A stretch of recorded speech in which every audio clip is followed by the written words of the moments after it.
আজকে তোমাদের জন্য নতুন একটা ভিডিও নিয়ে এসেছি।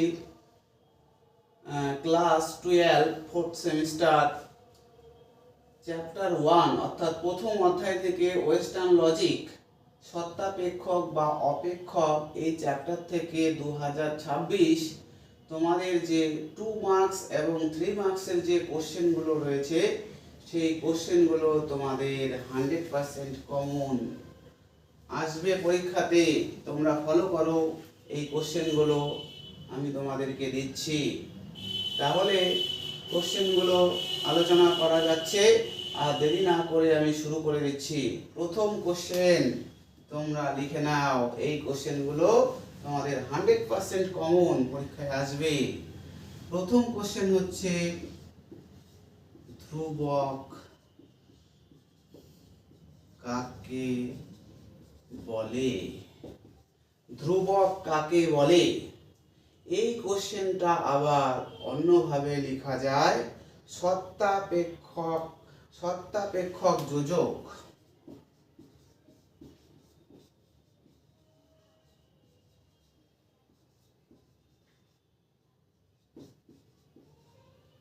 সত্তাপেক্ষক যোজক কি? তাহলে প্রথম কোশ্চেন হচ্ছে ধ্রুবক কাকে বলে অথবা সত্তাপেক্ষক যোজক কি? তাহলে মুছে দিলাম প্রথম কোশ্চেন। 2 নাম্বার কোশ্চেন, খুব গুরুত্বপূর্ণ কোশ্চেন, আজকে 100% কমন তোমাদের পরীক্ষায় 2026 এই চ্যাপ্টার থেকে 2 এবং 3 মার্কসের কোশ্চেন নাম্বার 2। কোশ্চেন নাম্বার 2, সত্য সারণীর সাহায্যে ধ্রুবকের সংজ্ঞা দাও।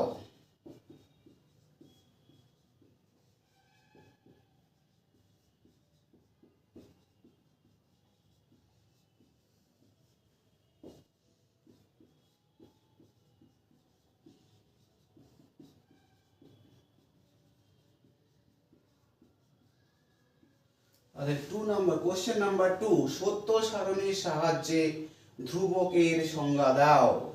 কোশ্চেন নাম্বার 3, বস্তুগত প্রতিপত্তি কাকে বলে? বস্তুগত প্রতিপত্তি কাকে বলে?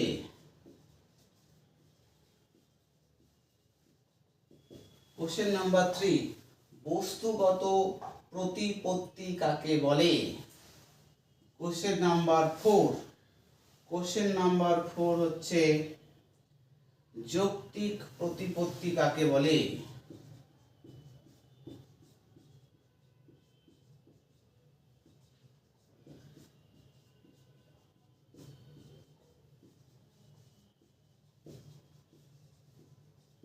কাকে বলে? কোশ্চেন নাম্বার 5, খুব ইম্পর্টেন্ট কোশ্চেন, মোস্ট ইম্পর্টেন্ট এই কোশ্চেনটা, তোমাদের বেশিরভাগ ক্ষেত্রেই পরীক্ষায় আসে। নিবেশন দৃষ্টান্ত কাকে বলে? এর আগেও আমি এটি আলোচনা করেছিলাম।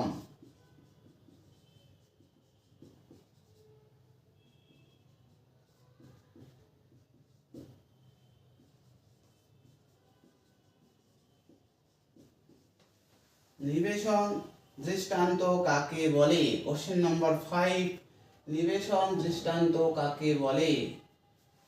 6, কোশ্চেন নাম্বার 6, দ্বি প্রাকল্পিক বচন কাকে বলে? দ্বি প্রাকল্পিক বচন কাকে বলে? তাহলে আমাদের 6 নাম্বার কোশ্চেন, দ্বি প্রাকল্পিক বচন কাকে বলে? মুছে দিচ্ছি যেগুলো হয়ে গিয়েছে তোমাদের লেখা।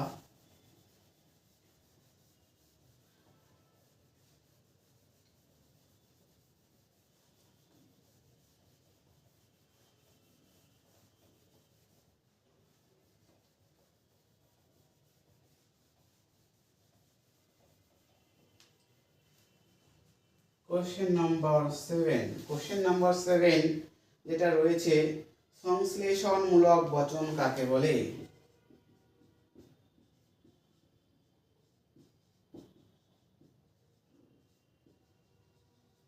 মূলক বচন কাকে বলে? কোশ্চেন নাম্বার 8, বৈকল্পিক বচনের অন্তর্গত বিকল্প শব্দটির কটি অর্থ কি কি? বৈকল্পিক বচনের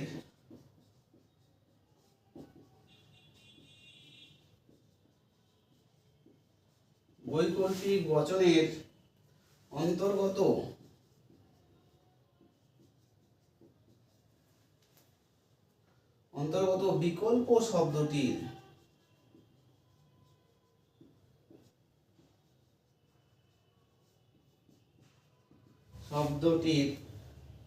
কটি অর্থ ও কি কি?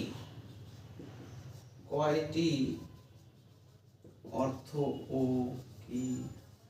এই কোশ্চেনটা খুব গুরুত্বপূর্ণ আসার মতো কোশ্চেন। তাহলে কোশ্চেন নাম্বার 8 হয়ে গেল। কোশ্চেন নাম্বার 9, বচন গ্রাহক বলতে কি বোঝো? খুব গুরুত্বপূর্ণ কোশ্চেন। বচন গ্রাহক বলতে বোঝো। বচন গ্রাহক বলতে কি বোঝো? কোশ্চেন নাম্বার 9 হয়ে গেল। এবার কোশ্চেন নাম্বার 10, সত্তাপেক্ষক বচন কাকে বলে? সত্তাপেক্ষক বচন কাকে বলে? উদাহরণ দাও। তাহলে কোশ্চেন নাম্বার 10, সত্তাপেক্ষক বচন কাকে বলে? তাহলে 1 থেকে আমাদের যে 10 নম্বর কোশ্চেন দেওয়া হলো, তোমরা সবাই লিখে নাও এই কোশ্চেনগুলো তোমাদের 2026 তোমাদের প্রথম চ্যাপ্টার যে রয়েছে ওয়েস্টার্ন লজিক, এই ওয়েস্টার্ন লজিকের প্রথম অধ্যায় থেকে সত্তাপেক্ষক বা অপেক্ষক থেকে যে 2 মার্কসের এবং 3 মার্কসের যে কোশ্চেনগুলো তোমাদের আসবে পরীক্ষায়, সেটা তোমরা 100% এখান থেকে তোমরা কমন পেয়ে যাবে। এবার আমরা চলে আসি কোশ্চেন নাম্বার 11।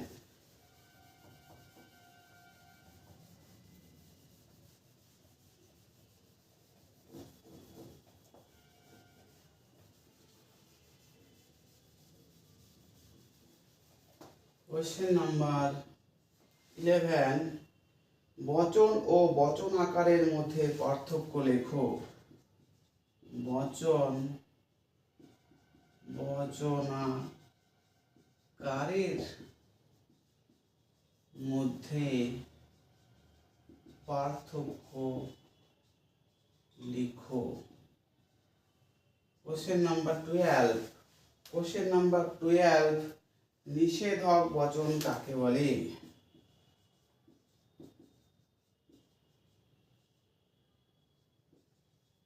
বচন কাকে বলে? উদাহরণ দাও।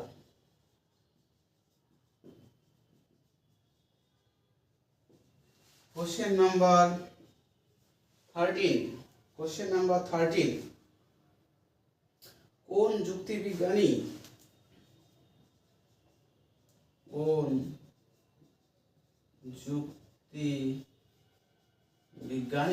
যুক্তিবিজ্ঞানী নিষেধক প্রতীক হিসাবে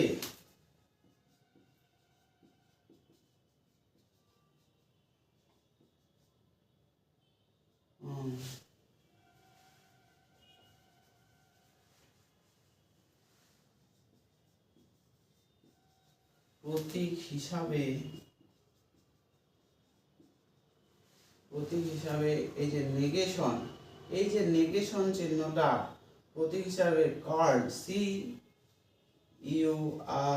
কার্ল, কার্ল প্রতীকটি ব্যবহার করেছেন।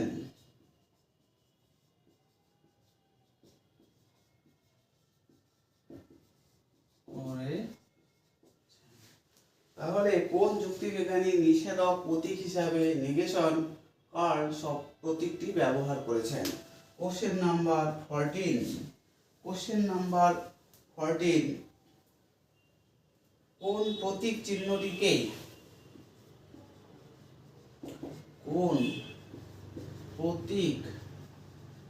চিহ্নটিকে যদি এবং কেবল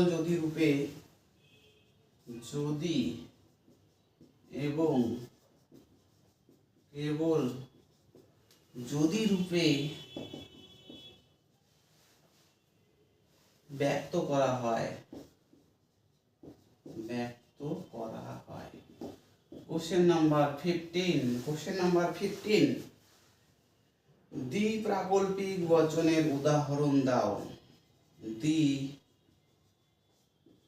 দ্বিপ্রাকল্পিক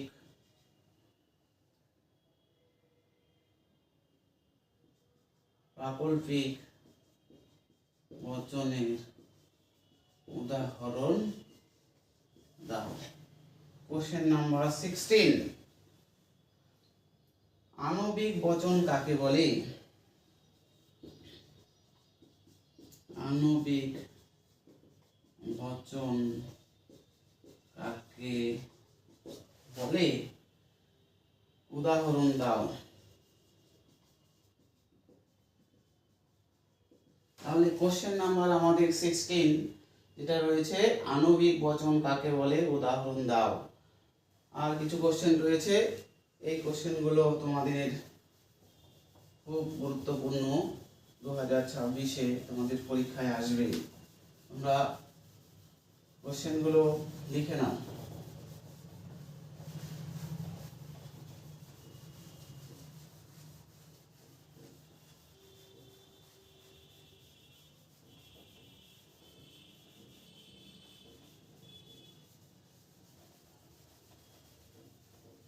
কোশ্চেন নাম্বার 16 অবধি আমাদের লেখা হয়ে গেল। কোশ্চেন নাম্বার 17, অসত্তাপেক্ষক বচন কাকে বলে?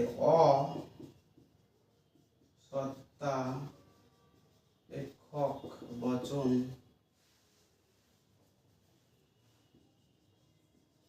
কাকে বলে?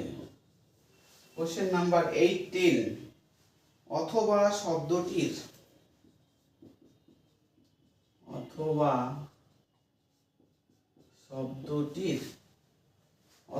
শব্দটির অবিসংবাদী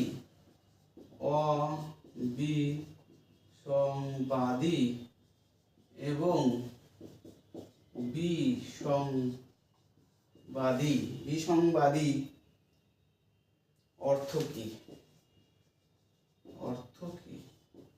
কোশ্চেন নাম্বার 18, কোশ্চেন নাম্বার 19, তোমাদের 20টা কোশ্চেন আমি দেব তোমাদের, আর 2টি কোশ্চেন রয়েছে। তোমরা এখান থেকেই তোমরা কোশ্চেন পেয়ে যাবে প্রথম অধ্যায় থেকে, তোমাদের যে 2 মার্কস এবং 3 মার্কসের যে কোশ্চেনগুলো রয়েছে। তাহলে 19 কোশ্চেন নাম্বার পি ট্রিপল বার্থ কিউ, বচনটির সারণীর সাহায্যে ব্যক্ত করো। বচনটির সারণীর সাহায্যে ব্যক্ত করো। বচনটির সারণীর সাহায্যে ব্যক্ত করো। এবার লাস্ট কোশ্চেন তোমাদের 20, কোশ্চেন নাম্বার 20। তোমরা এটাই হচ্ছে আমাদের লাস্ট এবং শেষ কোশ্চেন এই অধ্যায়ের 2 মার্কস এবং 3 মার্কসের যে কোশ্চেন। বস্তুগত সমমানতা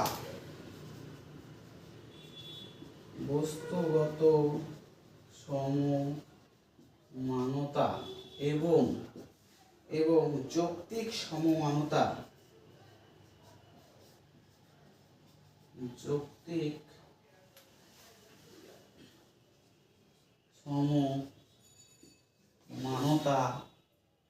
কি ব্যাখ্যা করো।